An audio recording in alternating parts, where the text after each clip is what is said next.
1021, normal start to the show. This is bad. This is really bad. Okay. It's not good.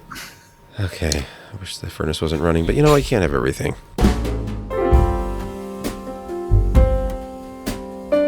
Hello, everyone, and happy holidays. Welcome to our year-end spectacular, which is exactly like last week's show or any other show. It's episode 753. I'm Sebastian Peak. I'm Jeremy Hellstrom. I'm Josh Walrath. I'm Brett Van Spernberg, and I thought we were all wearing an ugly sweater tonight. I missed the memo, I guess. You. By the way, this is the PCPer podcast. In case you downloaded this podcast not knowing what it was, and I forgot to tell you, this is the PC Perspective podcast. You probably already knew that. So, this is the PC Perspective podcast. All right, let's pretend we've done this before. You can go to patreon.com. Yes, get refreshed at patreon.com/PCPer and keep this going. Because obviously this is relevant entertainment and topical always, every week, and other things. Yep. Mm-hmm. Entertaining.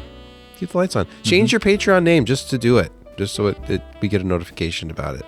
Change your pledge. Yep. Possibly more or less, depending on your current situation. But more would either be one. good. Got to thank Steve, though. Steve Zirk in the YouTube chat throwing a bit in the bucket over the wall. Really appreciate it. Yeah, Steve Zirk, thank you. Tune in live. So is his middle name Cubic? Could be. Mm-hmm. Maybe. Steve looks like he's saying he did one of the builds off of the high-end build off of our PCPer build page. Hey, so good for him. He did a substitution for the little 6950 is a solid choice. To the 6950, exactly. Very much still a solid choice. Probably better than a 4050. If I have to be completely honest with you, it's probably more powerful than a 4050. I don't think you're reaching for the stars on that one. I think you're on solid ground. It's time for the final burger ever for 2023, Josh. Yeah, I don't believe it. Okay. Well, I'm probably not going to be here this next week. So, yeah, I may not have a burger. But this one was a pretty good one. I got the Plainsman, except that I doubled up the patty. And the Plainsman, if you didn't know it, I've had it a few times before, and it's a fantastic one. That is made of 2 4-ounce smashed patties, American cheese, chopped bacon, roasted hatch green chilies, fry sauce, and a chipotle ketchup. Yes, it's a little messy, and I didn't order lettuce, tomato, onions. They put it on there for some reason, but I figured, what the heck? I might as well just eat it. Don't make me repeat it. That's some fresh looking lettuce. You can see a little bit of that fry sauce on the tomato, just tempting you, teasing. A little chipotle ketchup, onions, American cheese. I'm not always a huge fan of American cheese, but sometimes, like with most things, there is a time and place, and this was the time, and this is the place. And that's the Plainsman. Let's move to news, and our first story comes from Video Cards. That's with a Z. By the way, Feliz Navidad.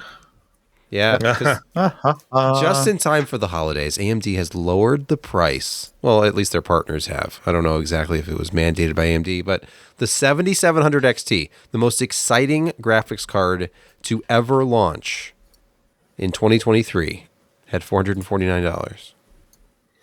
It is now $399 US.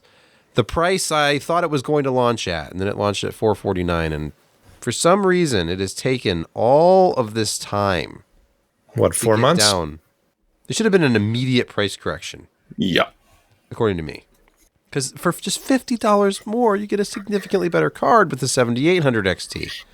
Yeah, with 16 gigs of memory. Like we had explained earlier, is the 7800 XT was often sold out for the first month that was in existence, and I wonder if some people just were like, heck with it. I'll get the 7700 XT. It can't be that much slower. And it is slower. And it has 4 gigs less memory. But if you remember, I did a pretty thorough review on the 7700 XT from XFX. I like the card. It's significantly faster than the 6700 XT. It almost matches an RTX 3080 in overall performance, and plus you've got 2 extra gigs of memory. So it's kind of a win-win there for the price. And wow, now that it's $399, it should make its way into some stockings. Yeah, there it is. That's the card. Look at that monster. Yeah, look how big these. It's going to be hard to fit in a stocking. Yeah. We got to grease up the stocking first. Of course. A bigger sock. Yeah. So it, it performed very well. I mean, it was right up there, kind of with the 6800 XT. I love how it trades blows with the 6700 XT in these charts. Wait a minute. I wonder if we messed up that graph. I don't know. That could be. This should be the 7700 XT here, right? Okay. So, yeah. You messed up. I admit it. Yeah, hey, we can admit when we're wrong at PCPer.com. We can. So yeah, it's faster than a 6700 XT. That's what matters, right? It's the drop-in replacement in the lineup. Look at that. It's actually faster than a 2080 Ti and Watch Dogs. I know. That's impressive. It's faster than a 2080 Ti and RDR2. Maybe this is kind of a good thing at $399. From everything I'm hearing, the 7800 XT is still one of the top-selling graphics cards that's available. And again, it's that price performance and the next generation. Well, it's at least, up there. And yeah, it's about damn time that we saw a 7700 XT get to $399 because that should sell well at that price point. And here's to AMD. Keep being competitive because $1,200 RTX 4080 is not it. Our next news story, this is from Tech Power Up. AMD has open sourced FSR 3. They promised that they would, and now the FSR 3 source code is on GPU Open. This is an announcement from Thursday, just after our last podcast.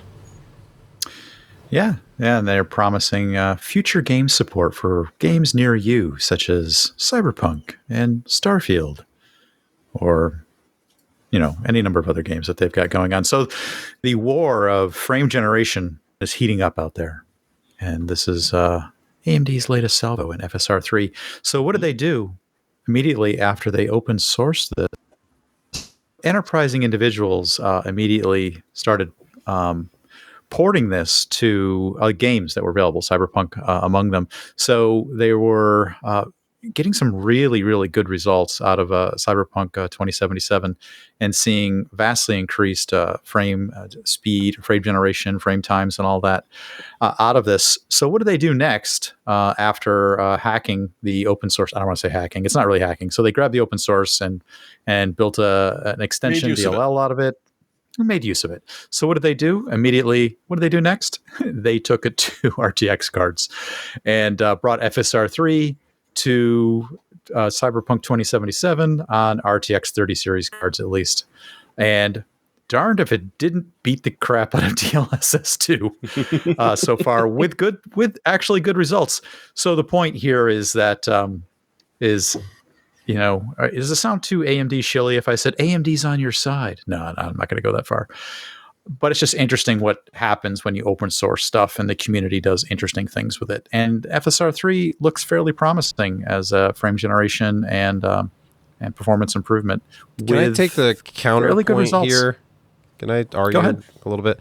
Okay, so the problem with this is, according to this article here, this is not a perfect solution as performance may not be optimal and gamers should expect visual artifacts, glitches, and an overall worse experience than any native implementation. Great. I can't wait for a glitchy, not in every unreliable case. mod to bring FSR 3. This is a very version 1 thing. They just released this a few days ago, and here we're talking about Cyberpunk here as well. Well, we're not talking about Starfield, though. We're talking about a much more mature game at this point. No longer drops cars on your head just randomly. There may be some issues with Ratchet and Clank, Dying Light 2, Hitman 3, for example, but it looks very promising for continuing to develop this even on RTX. So Anyway, this is not an easy drop in. You got to do a couple of different things in order to get this to work. The instructions will be in the show notes later on when we. Will it get you banned? Is this one of those technologies that will show up as a cheat and get you? Strangely enough, this one's not going to get you banned. Good. Okay. All right. So our next story: Intel frame generation technology for XeSS. Remember XeSS? No, I think it's Yes. XeSS. Okay. Well, it's Intel frame generation. So it's XE super sampling. Well, they're calling it extra SS. I mean, if they could just come up with other ways of using the sound, they will. I just love They're this not first line they're not here. ashamed. Intel could be the third major PC player. Just stop there. Of course. The potential has been there since the beginning with ARC. You're saying the Matrox isn't working on this? Well, you know that Matrox gave it and started using Radeon GPUs. Do you think Intel will someday sell a Radeon-powered ARC GPU?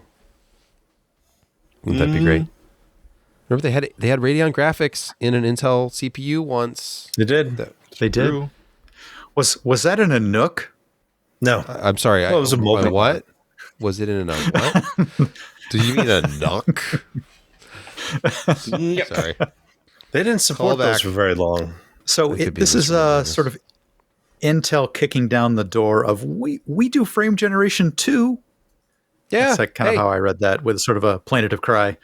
And what better implementation of frame generation than an ARC graphics card, which, you know, if there's concern about it maybe lagging behind some of the flagship models out there from other companies, but if you can generate some free frames, possibly To be lower the honest, latency, increase the latency doing it in the process. No. They're doing this a little differently. The other two, green and red teams, do it using pure interpolation. So that clearly takes a few extra micro moments. Doesn't matter how long it takes. The problem is it takes a little bit extra time, and therein lies some of the latency we're seeing. For a second, I has thought you were going to taken explain to me how interpolation did not add latency, which of course it does. It does. Of course it does.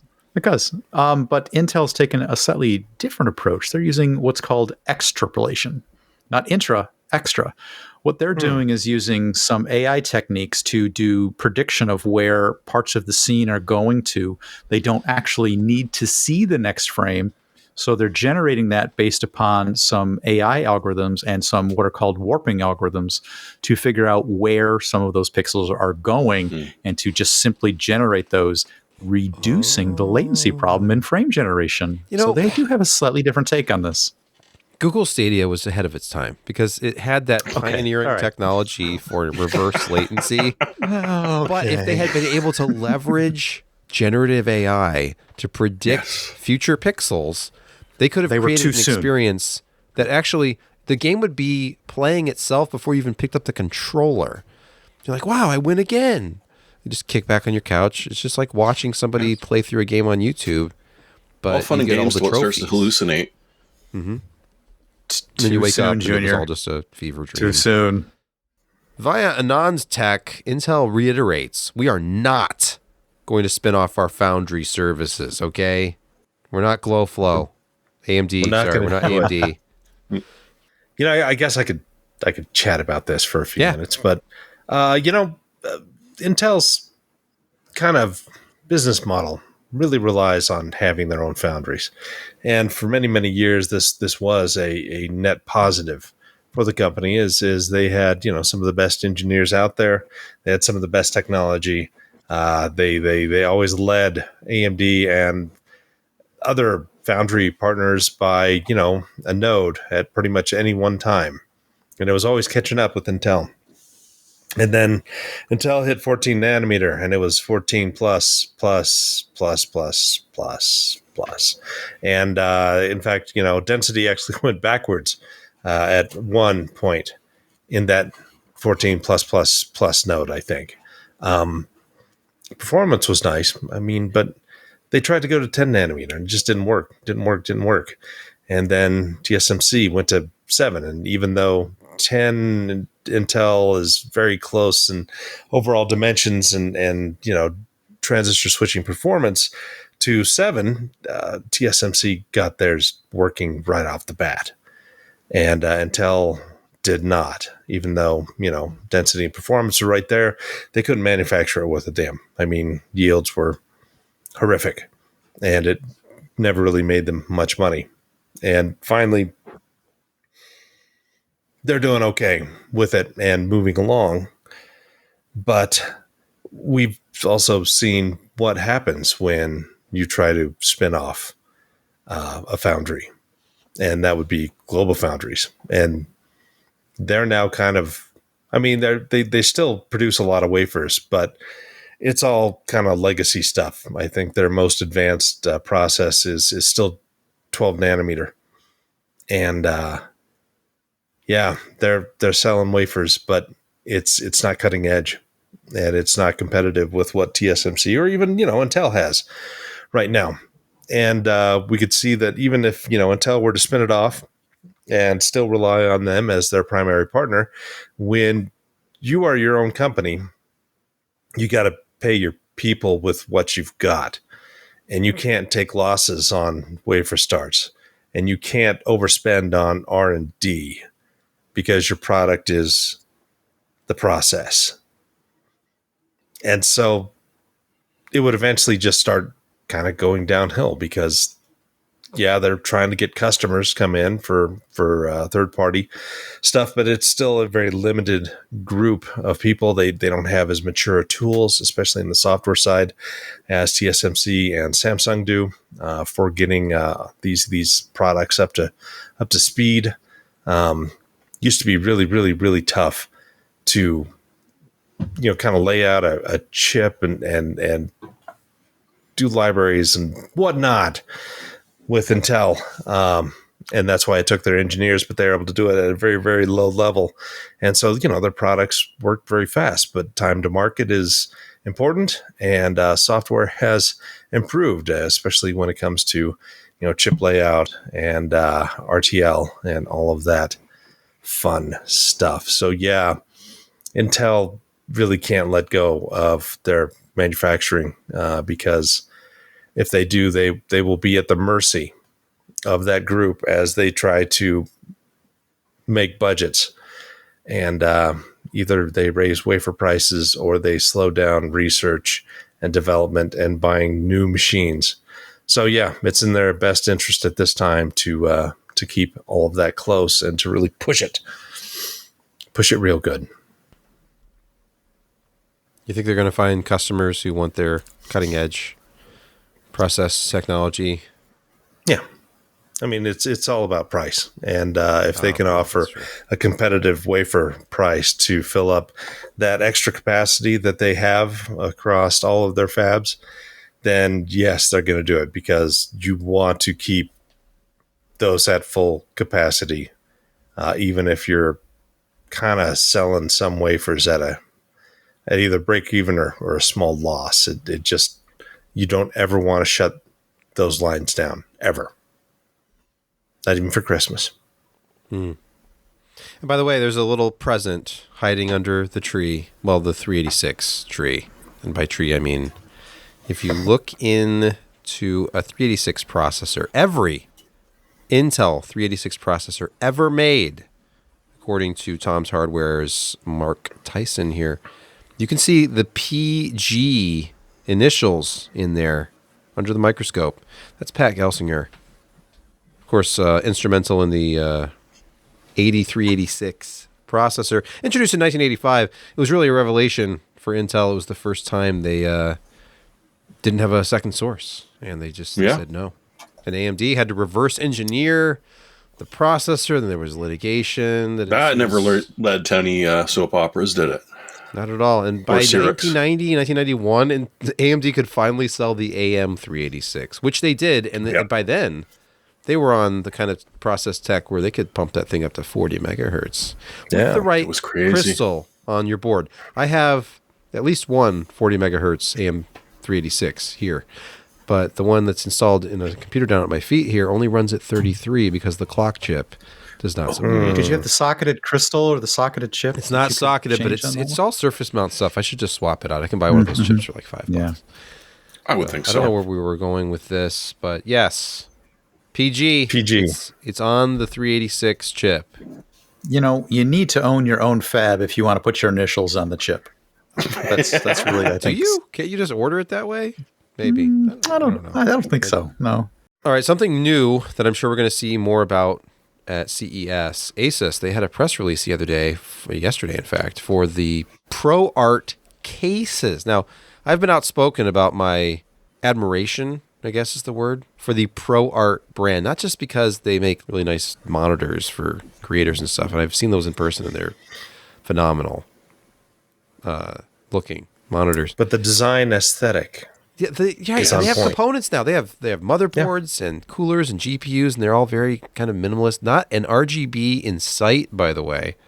So if you don't like the rainbow, what do they call it, unicorn vomit look, then you will love this. This is very much along the lines, for those listening, of Fractal's Torrent, or really more like the Fractal North case, where you've got these slats on the front, but it's like a high airflow, like vertical strakes or something like that. Yes. And just very minimal looking. Some practical features, though. Some of the stuff on here, I wish I had a picture of the top, but the power button along the top has a locking slider on it so that your cat cannot accidentally turn off your PC. There's a completely tool-free installation for GPUs. It's just like simple, like click it into place, and it actually looks robust, not like those crappy Dell Octoplex plastic retention things that break. I don't know. I love the look of the ProArc stuff, and now they have. This is apparently the first of many ProArc case designs to come. It's the end of the GTX era, by the way. In case you didn't know this, the GeForce GTX 16 series is going to be discontinued in the first quarter of next year. Board channels claim. So I'm sure you'll still find it in pre-built PCs at Best Buy that claim a 1650 is a high-end solution, but there you go. For years. Until then, yeah. Board channels. I never actually touched one of those. A 1650? Or any of the 1660 for my dad. One of the few that doesn't require PCIe, and for whatever reason, the computer that he ended up with has a proprietary power supply in it. So, yeah. I'm just Googling the world's fastest low-profile graphics card real quick. Let me see if it is... Oh, no, it's that RTX... what is it? Like low-profile 4060. Oh, it is a 4060 now. Okay. For a while, I thought it was a workstation the A2000. Yeah, this I watched this. This works. Computer. But yeah, man, see, the 4060 finds its niche, I guess. If you're limited to look low at that, but this is so dual. Wee. This is dual. It almost looks. Though. It almost looks digitally reduced.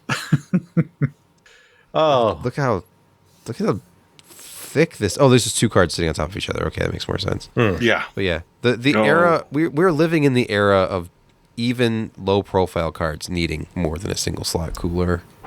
Yeah, well, that is low profile now. 2 slots. Yes. For the visually impaired, this is a half height 3-fan low profile. Yes, 4060. And you do all that work, you get it in there, you pay the money for it, and it's still a 4060. Get excited. It's time for In Security Corner, and oh great, Terrapin broke SSH, writes Jeremy Hellstrom. Yeah, that's really sucks, because up until now, even if you had a breach in your network, you could count on SSH to keep at least some of your traffic secure and encrypted.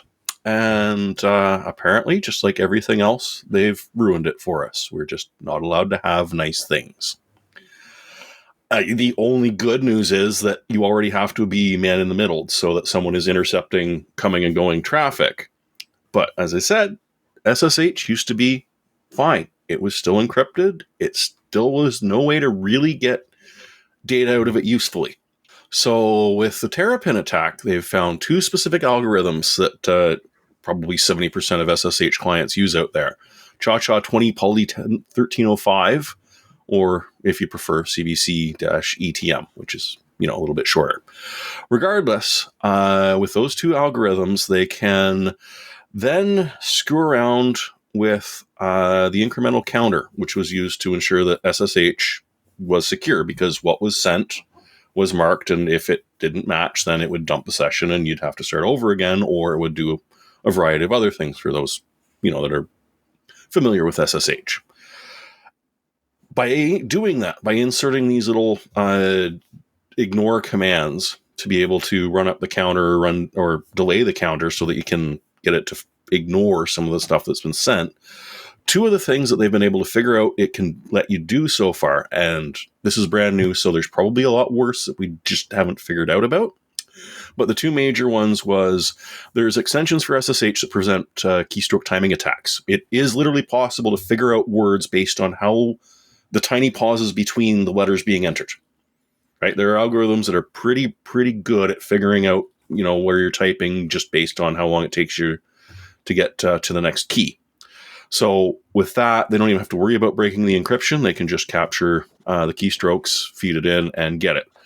And the other nasty thing is that it can trick your client into suddenly switching from SHA-2 down to SHA-1, which is, as I mentioned, a complete and utter nightmare because of how insecure SHA-1 has become over the years, which is why we use it. You should have SHA-1 turned off on your server at this point. In which case your traffic dies. But then again, that's maybe you can trick it into do a SHA-1. Right? They're just trying to figure this out. So it sounds utterly terrifying because, man-in-the-middle attacks are so incredibly common and in some ways easy to pull off between two devices that you're more or less depending on SSH to keep everything secure. So yeah, this is not good, and I don't think it's going to get any better. Ours does a really good technical dive into it if you're curious. Mm-hmm. Excellent. It's not like you've never had to fix a server while flying down the highway in a passenger seat, SSHing to various places on your phone or your iPad or your laptop or from a coffee shop or anything. So people are constantly out there with their mobile devices SSHing to remote servers. So there's plenty of opportunities for attack surface, I should really say, to present this man in the middle as a really significant potential problem. Drinks up. Yep. That's not a good one. Well, this next story will make you feel better then, because Xfinity had a data breach impacting 36 million individuals. This is a story at Security Week. It's recently disclosed. It involved an exploitation of Citrix Bleed vulnerability. Jeremy, do you remember Citrix Bleed? Friend.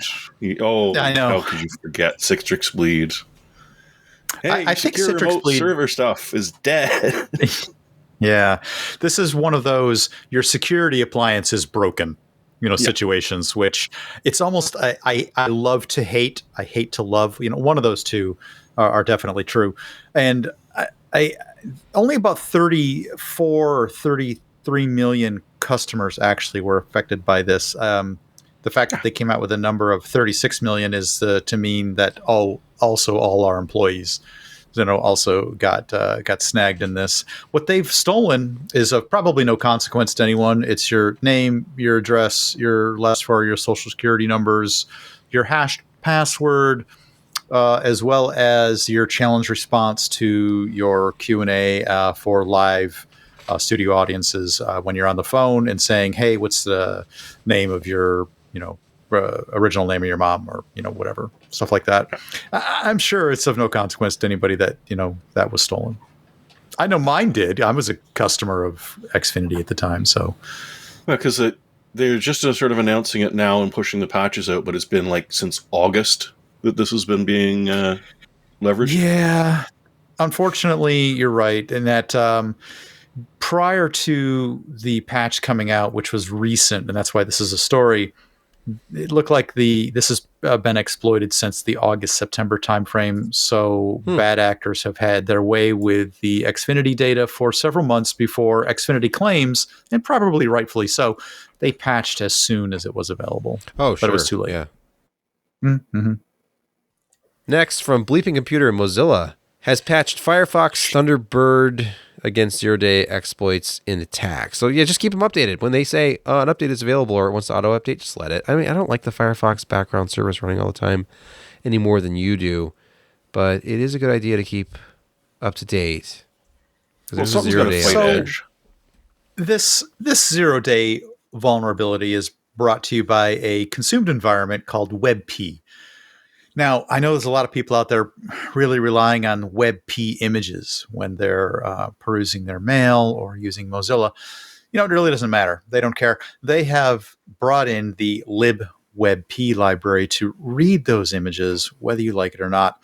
And thanks to that capability, a carefully crafted WebP image of a certain size will conveniently allow for a buffer overload or buffer overflow and a remote code execution just for reading the images. Thank you so much. Again, this is being exploited in the wild. So patch your Firefox browser and your Thunderbird email reader against just casually reading a message if you have image rendering turned on or browsing to the quote unquote wrong site at the wrong time with a WebP image. Don't do that. Which Patch could be just an ad fed to you on the banner on the side. Let's not get into all the side loading possibilities here and the attack before surface. You move on, update your Chrome too. 5th week in a row. There's another 0-day vulnerability. So, upgrade fatigue is real, but do it. I left that one out because that should be obvious. You should be updating your Chrome every day, checking for updates as soon as possible. Mm-hmm. And your this Firefox, is 8 days and for Chrome this year, or is it this month? Anyway, 5 Chrome weeks in a row. At least, okay, 5 weeks in a row now. Chrome's done at least 1 0-day a week. I thought it was 8 0 days this year for them, but maybe just 5 in a row. Yeah, they're saving them up. They're really they're pulling for the high score. Some on weren't this. 0 days technically. Isn't Chrome the biggest install base? So, Chrome has a larger installed base than Windows. So sure, it's in everything. Everybody uses Chrome, it seems. So of course that's being attacked the most. From the Hacker News, beware! Experts reveal new details on zero-click Outlook RCE exploit. Zero-click exploit. Oh gosh, this is horrid. Jeremy, have you heard about this one? Thankfully, no, I hadn't. So I'm going to just turn off the audio for a little bit, and once you can just give me a wave once you're done talking about this. That's funny. Give me a wave, because this is an audio-based problem with Outlook. What Outlook allows incoming messages to do with calendar invites and calendar additions is to include a customized audio announcement. The initial or the original problem was that the parsing of the link to that audio file could be interpreted as a remote access. And what that remote access would do when your system ingested that without even looking at it, without even reading it, was to essentially present your NTLM credentials to a foreign service, and where they could be captured and then you could be spoofed. That was eventually patched. There was a Windows Foundation remote code execution in images, I believe, as well. Those were both patched, but now, fortunately, and that was patched a couple of months ago, like earlier in the year, like May, June timeframe. Okay, I know that one. Now these exploits could be combined to create yet a new exploit, which is not yet patched, and I believe is being exploited in the wild right now to deliver the sound file. But this one does require user interaction, so there's at least that gating process there. And this is all just to preload the noises that sound Outlook file makes that no one wants to hear in the first place. That's correct. Yes. Anyway, so this is yet to be patched, or there is about to be. This one's about to be patched, but I don't know what to say about this. Microsoft has holes in their operating system and their every day components. There's Swiss cheese is jealous. Anyway, the recommendation currently is, if you belong to a organization capable of doing this, is to block outgoing SMB connections from your desktop or from your organization to anything remote. You should probably be doing that anyway. But I can guarantee you there are 4 stupid proprietary apps that depend on that to be able to function. Of course. We're message block mounting a remote device every day, Jeremy. We need it. It's business continuity, don't you know? Yep. We don't care about your little problem. Speaking of businesses and, weird outliers, I don't know if that's Weird Al. Via Reuters, BlackBerry posts surprise. I said BlackBerry. We're talking about BlackBerry here. Posts surprise quarterly profit on resilient cybersecurity demand. Does this mean that there's people out there still using RIM devices that need security support for? I need security dates. I'll never stop using my Pearl. The physical keyboard. I can actually type without looking while driving. This has nothing to do with the handhelds, but it is the company behind the old handhelds that everybody knew as the irreplaceable BlackBerry. Come to find out, they're not dead yet, as you aptly point out. Yes. And apparently, they've actually posted a profit due to their service for helping companies with their cybersecurity. I don't know whether that's in recovery or prevention, but my point on this is that there is so much security problems or so many security problems or so much fear about this that even BlackBerry is making money off of providing a service either in recovery or prevention. I'm impressed because they held on to a lot of the secure communications patents. Which was one of their biggest things. So you'll find them in cars. I forget the exact OS that it's called, but like Ford and a bunch of them use it. But in this case, what they're really aiming to do is try and provide some sort of solution that you can integrate your Internet of Shit devices into. So it will actually prevent, once a flaw is discovered, the BlackBerry communication engine will stop anything coming that would resemble that. So this is sort of what they're trying to do is secure a lot of the IoT stuff, which is, why I guess MGM and Caesars were part of the reason that they made a profit. They gave them a whole bunch of money. And so it's nice to see that someone at least is thinking about it, because the manufacturers sure aren't. They create their little Internet of Thing device, and 2 years later, they've got a new model, and you're never getting another update again, and it doesn't matter how insecure it is. Well, BlackBerry discarded. BlackBerry was going to have an IPO for its IoT business, but it discarded that plan. They're going to split now.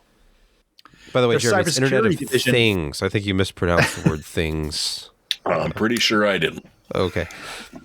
Their cybersecurity division looks profitable from their IoT division, so they're probably going to split those off into separate. It's because they're fabless. Or they're cooking the books, and this was all BS. We don't know. Hey. I don't know. It's time for gaming quick hits, and first up, the finals apparently got better. I tried the closed beta. They invited me to it for God only knows what reason. And so it's a first-person shooter with 3 classes. You get a light, a medium, and a heavy. Very self-explanatory as to what goes on. The light gets a grappling hook, and hey, you always like playing with grappling hooks. That's fun. So you're running around, and you realize, wait, there's breaching charges, and the heavy's got this weird charge attack, and you can go straight through a wall, and that wall stays destroyed throughout the remainder of the match. So it's like, hey, this is fun. Destroyable environments are wonderful. And then you realize that the whole way of instead of points, it's money. It's in game. You don't have to pay to do anything. And honestly, they've definitely not going to pay to play for this free to play first person shooter. You can buy hats, but nothing that actually makes you better. But so you're running around and doing this crazy stuff, and you get to pick up a bag. And so now you can't use your weapons, but your other 2 teammates should help you get to the little thing where you dump the bag off, and you then have to stand there and defend it for what seemed like about 8 minutes. I think it was only about 2. But you're defending it from 2 other teams of 3 that know exactly where you are because it's marked on the map, and you just are stuck there waiting for this damn thing to process. And if you die and lose it, whoever is there for that last second of the 2 minutes gets all the money. You add that to the destructible terrain, and so what you'd end up doing was, a lot of these boxes are up on a building. So after you jumped up there, someone would just go underneath where it was, blow out the floor and thump, it falls down, and now you ain't guarding anything. So you got to jump down. And so it was fun, and then it just became boring. It's just, okay, I'm stuck here for 2 minutes trying to defend stuff. Well, Rock, Paper, Scissors tried out the full version now that it's released, and it actually sounds a little more interesting. They've fixed some of the things. I think they've shortened down the amount of time that it takes to get the money reward. They've got a couple of new gameplay things, and they've sort of got, as you play, you instead of Counter-Strike where it's the money per match and these are the weapons you can buy, you get a sort of steady counter as you're playing and you win. And so they took their light from being a guy with a submachine gun and a grappling hook to a guy with a sniper and a grappling hook, which is just, they go together perfectly, right? Like tea and scones. And then after a while, they bought another upgrade for this light that just made them invisible when they stood still. Now I'm getting flashbacks to Quake 2 CTF. Yeah. Right? Huh. Okay. So Carry on. It's free to play. You can literally just grab it on Steam and play with it. The only way to get better weapons and stuff is to just play more. So, of course, you're going to get beaten by the people who've put several $100s into it, but you're not going to get beat by the people that dumped several $100s into it. So, I don't know. I might try it again. I like I say, the first go of it, I was like, yeah, it's interesting. I love the destructible terrain, but the best way to win is kind of boring. So, sounds like it's gotten better. Now our weekly sojourn to Humble for the Humble Bundle feature, hosted by Brett. You've got a Rift, you've got an Oculus, and you're looking at this expensive piece of equipment going, now what do I do with it? Well, here's something. You're probably looking for a few things. Office simulator? Yes. PC assembler, PC builder simulation. Worthwhile. Is that a break-in simulator? I'm not gonna poop on that. But the point here is that you're probably looking for a few other things to do. Here's a fast bundle. $25 will get you all of the content to play and experience a handful of VR games or simulations that, I guess, from what they tell me, works quite well on your device. Play on the Oculus, play on the Vive, play on the Rift. There you go. $25 get you some VR or headset content. Nintendo Wii so does quality the Angry graphics. Birds one? Maybe. Does the Angry Birds one put you in the view of the bird as you're flying? That's a I'm not entirely question. sure. Let's see. They should pop over to that Isle of Pigs. Take a look. Little preview video here. Okay, here's All right, let's do it. Pigs going to the island. Angry Birds VR. Okay. Oh, you actually shoot the bird. Oh, that's Nice. less fun. Shot. Okay. That's I want to not be bad. the bird. It's not bad. Yeah, but wouldn't you get kind of? I don't know. You get No, to just track it. yeah. This just looks like early 3D camera exploits, like N64 when the game was better as a side scroller. I don't know. I'm just being. Look, the point is that you've got this great set of goggles. Did you see my air quotes? You got this great set of goggles, and you're looking for something hold to on. do Let me put you back on camera one. Okay, air quotes. Air quotes. You got this great set of goggles, and you're looking for some fun things to do with it. Here's $25 worth of fun. Hey, don't be a hater. The first time, by the way, fun VR story. First time I ever used a VR headset was at the old PCPer office. Well, not the old, but the second to oldest. And I had gone down there for a visit down in Kentucky, and I was trying it out. And I don't know what the environment was or the game, but the office used to be multiple rooms, and Ryan had ripped it all out, so it was all an open floor plan. But there was still a support column in the center, and I walked right into it. I couldn't hear Ken saying, pull, because I had headphones on. I was immersed in this world and slammed right into the pole. Oh, my God. That would have been fantastic to see. Yes. Bam. It's a pity they didn't film it and publish it. Did you break anything? No, thankfully I did not break the expensive headset. Oh. Okay. No, super neutral. You're right on time as usual. Yeah, when you tune it at 11:23 Eastern, we're barely getting started. It just feels like this will never end. Very hitting the stride. Okay, last story in gaming. Yes, yep. I was on the wrong line here. Okay. Finally, in gaming you quick didn't hits. just delete your email? What? I just deleted the email. I didn't even look. Steam. Did you get an email from Steam 2023 year in review? It broke down exactly what you played, so you can be horrified by the number of hours you spent on benchmarks for games you've never actually played once. If you're me. But some of the graphs that they're showing you are embarrassingly good looking. I mean, the embarrassing Really? part is the amount of data in there that are like, oh, I cannot believe how much time I spent on that. But the graphs themselves are like, oh, well, I mean, that's impressive looking anyway.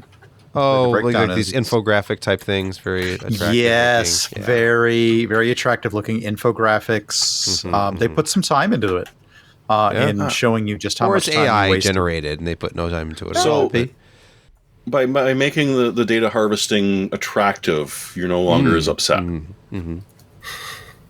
well, I can look at how I skewed towards this particular genre with these. Yeah. You I are think what you'd you made- play. It says. Oh, that's accusatory. I think you mentioned how much time you spent in benchmarking on this one, and perhaps that skewed your year in review a little bit. Yeah, I don't need to know how much time I spent in every game No. that's in my Steam library that I literally don't use for anything else. Yep. So, folks, if you want to see how you wasted your time this year, especially with respect to what you played in Steam, maybe you should go look and see if you've got that email and go check it out. Hey, it's the only Steam Does it have- survey that's accurate because, as we know, the Steam hardware survey is absolute bull crap. Look, the hardware survey is informative and Right. accurate If you want as to far know as what you the Chinese market is doing with regard to low-end Intel processors and NVIDIA graphics cards, then by all means, because it's like 40% China. And for some reason, it looks like no one uses a Radeon graphics card at all until you get like No one does. 20th down the list. And I think you need to start bowing down more to your APU masters. That's what I think. So many more APUs out there than you possibly can imagine. Well, they're more than on the Steam hardware survey. According to the Steam hardware survey, there are no APUs. Although when it gets to just Radeon graphics, I think that is an APU. It Yes. doesn't specify. It will definitely be. Yeah. All right. Before we get to picks of the week, we have a mini review here from Jeremy in live. He's going to do it live. He's going to do it AVerMedia Live Ultra. Right now, If I can get it in the shot without moving the 2.1. camera a bit. I'll rotate the... Oh. Is it an It's RGB? device? It is so RGB. Okay. Oh, But it is, and it's so easy to manipulate as I can barely see what's on the You took TV pictures. We'll here show on you the monitor. pictures. Yeah, There's the attractive packaging that it comes with. okay. it's an HDMI 2.1 capture card, but it's external. It uses USB-C, 10 gigabits, as opposed to, you having to crack open your case and put one in and, add yet another heat-producing component to your to your system, or, trying to depend on Radeon Relive or GeForce Live to be able to capture your stuff. So it's a tiny little device, comes with everything you need. So it gives you a USB-C cord, 2 HDMI cables that are properly HDMI 2.1, so you're not worried about, oh, look, I got a crappy cable. And it does have an audio 3.5-inch or 3.5-inch connector for your audio if you want to do that. And you can even put in your favorite gaming controller plugged directly into it, which makes sense a little bit later. It's got a little piece of software that comes with it that lets you change the RGBs because, that's the most important thing. Obviously. But, yeah. It also lets you... There's practical stuff in here, too, for some reason. Yes. Like, you can pick what HDMI generation. Like, if you can't handle HDMI 2.1, hey, you can say, no, go back to native 2.0. It lets you pick all the resolutions and refresh rates. So, essentially, what this can do is, for instance, I'm on a 1440p with a maximum 144 hertz refresh rate.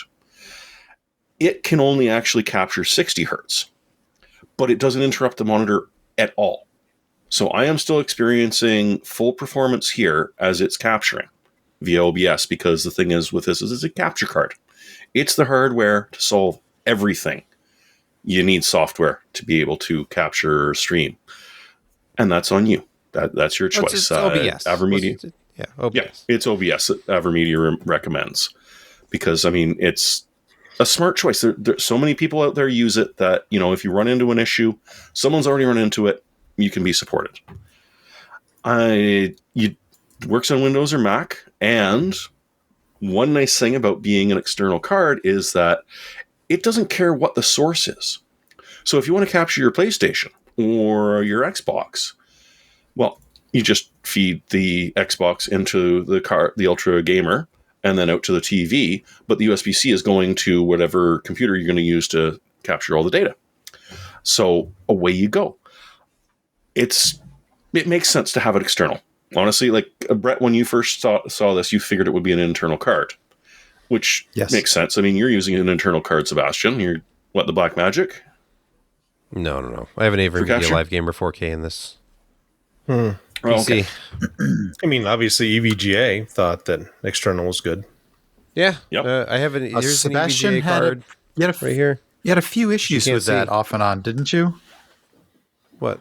Well, the AVerMedia. Occasionally, the AVerMedia I have issues with where I have to reboot. Okay.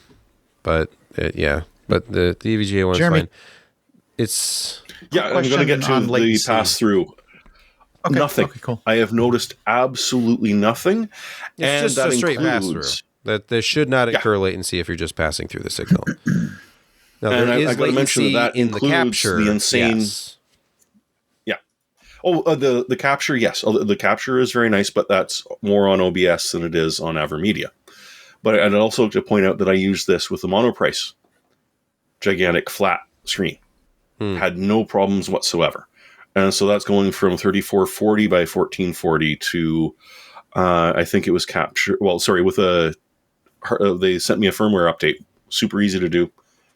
No problems. You make sure it's plugged in, run it, and you're done.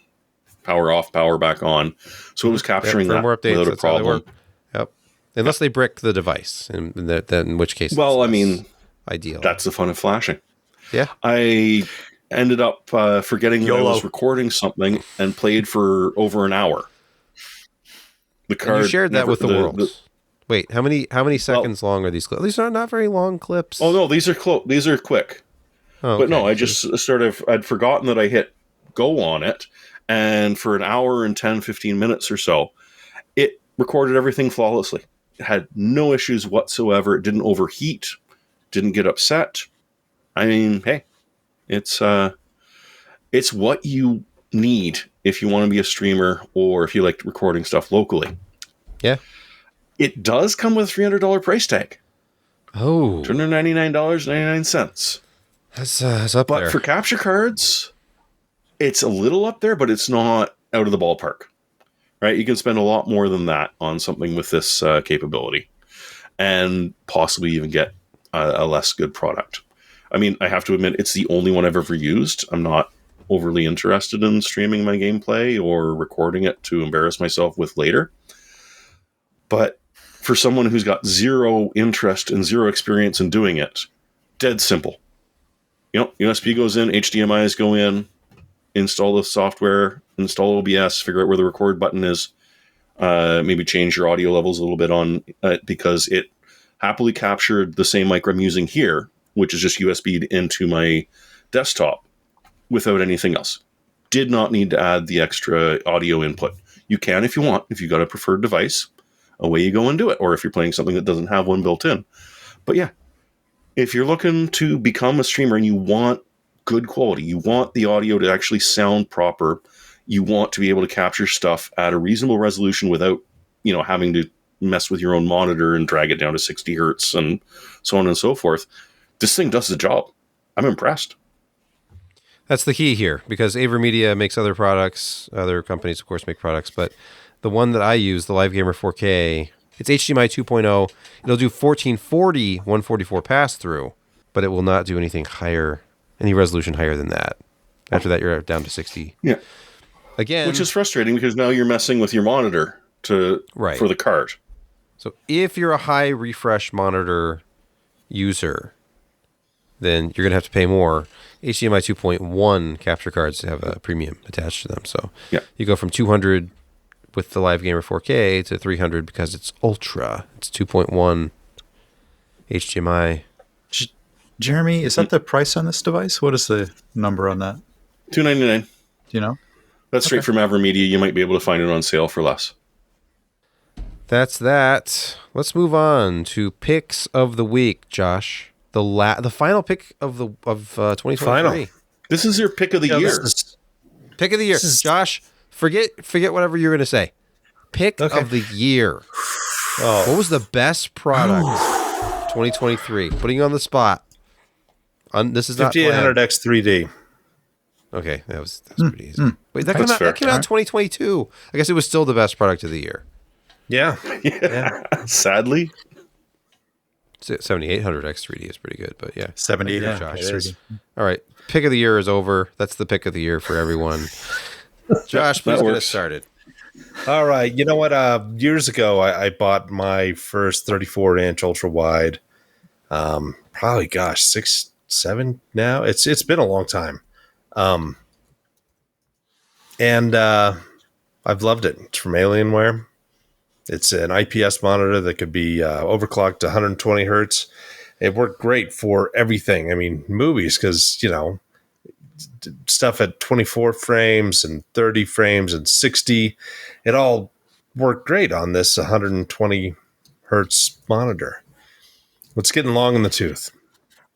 And now we have really nice things. So the upgraded version is an OLED from Alienware, and it is a stunning looking product. G-Sync Ultimate. That means it's actually got the G-Sync hardware.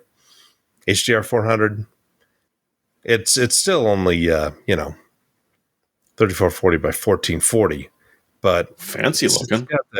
It is. I nice mean, the actual design itself is fantastic. And so if you're loving your 34-inch ultra wide, then boy, this is. And I've had absolutely no problems with my Alienware monitor, and I hear very few issues. Now their computers and whatnot probably different, but again, this is all Dell stuff, and yeah, I've had nothing but good times with this monitor that I'm still using after all of these years. All right, Jeremy, your pick. Well, say you can't afford north of $800 for a monitor, because it is that time of year where you're spending a lot of money on other people and you might not have some extra. But I can guarantee you that at least one of the fans in your system is just utterly filthy, and you can try and clean it and pull it apart and relubricate it and everything, but you could replace it. And Canada Computers is having a hell of a deal on the Corsair ML120s, which are pretty good fans and hurt to pay $40 for. But $15 a pop in any of the colors that you want. I just linked to the blue one. Except the RGB, I think, is a little more expensive. That's a pretty good deal. Oh, the white ones are still $40. Don't pay $40 for them. But if you like red or blue, take your pick. Are you $15. Team Intel, Team AMD? Yep. In your system. Or are you conflicted? So you get them both. And then there'll be kind of a purple effect if you blink the right way. Or you just snip that wire and it doesn't have any LEDs. Mm-hmm. Oh, but hey, true. $15 for those fans. And it's an unlighted fan. No, you can get that third wire out there, or the fourth wire. Oh, okay. Just cut it. It's got it all. You don't need lights in your fans. Come on. Doesn't help anything. And that's in Canadian money, which means that's like $5. Wow. US. They're like Yeah, US sale on these will probably be pretty impressive. Mm. Yeah. Brett, what is your pick? As a lot of people know, I'm a big fan of fast networking, and I'm a big advocate of upgrade your network. 1 gigabit might not be serving you as well as it could. With the advent of gigabit plus networking, you want to be able to buy into that with more to come in the next coming years. FiOS is out there. You're going to be starting. It's easy to get 1 gigabit plus from Xfinity. Don't worry that they're selling your information. Can They're I not just selling interrupt information. here rudely? They're giving it away for free. To point out to anybody absolutely. watching the video feed that you're talking about, like, just, can't have enough speed, networking bandwidth, and you look like you're at about 360p, and your video has been interrupted numerous times during the podcast. I know. Look, I used to live that life. I will live that life again. Okay. Soon. Yeah. All right. I will live that life again soon. Sorry. Ignore me. So my point here is that this is a piece of networking gear that would serve you well for people who are, I guess I'll just call them like network heads, who are into manipulating their network, getting the most out of it that they possibly can. This is a platform. It's bigger than a plug and play device. So if you're not into configuring and you're not into tweaking, maybe this isn't for you. This is the Ubiquiti Dream Machine Pro.